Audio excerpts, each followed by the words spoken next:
Hello and welcome to Pam's Piggy Bank and Money Box collection. Thank you for joining me.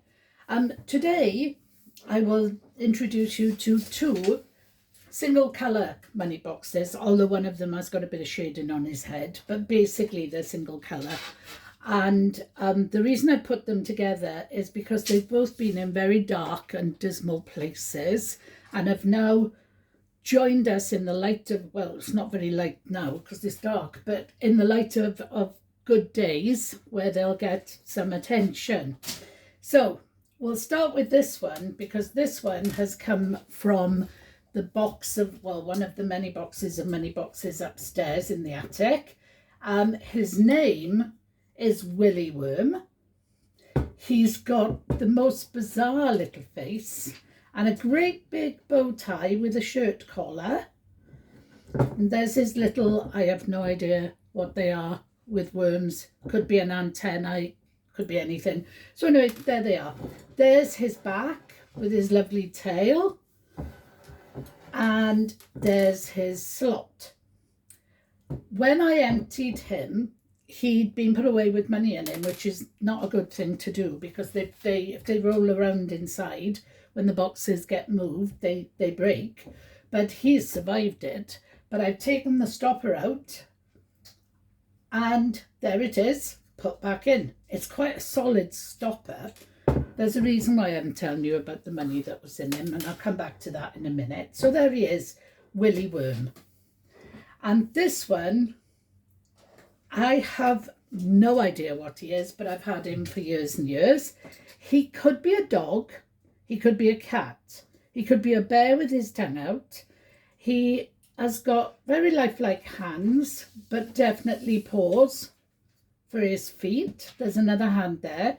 He's out in really bad weather because he's having to hold on to his tail and he's having to hold on to his hat. There's one ear showing his hat is nearly blown off. I've had him, as I say, for ages, and he actually was put at some point on a very high cupboard on a very high shelf. And I didn't know he was there. I couldn't see him. And Andrew, my partner, went looking, soon to be my husband, by the way. He went looking for something in the cupboard and he found this little chap. And he also was full of money. And I've emptied him. There's his slot and there's his stopper. He has something like a butterfly on the back of him and he's got like a little belt, but it's not easy to see.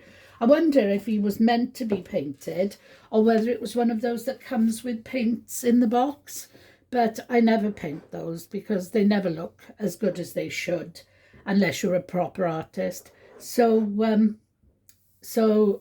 he's going to stay white forever. Oh, and I forgot to say this one has got colour on his bow tie and also his eyes. So anyway, the reason I was saying about the money was this is how much money the two of them had between them. It's quite a lot, as you can see. So I wonder if they were maybe my children. So if my children sort of adopted them, the money boxes have never belonged to my children, but they did occasionally adopt one if they were trying to save for something. So that could be the reason why they were full of money, but they were anyway. So anyway, thank you so much for coming and watching me. If you've liked me, give me a thumbs up or subscribe. And if you've really liked me, come back another day because I've got loads more. So for now, I'll say thank you for watching. Take care in this cold weather. Wrap up and I'll see you soon. Thank you. Bye-bye.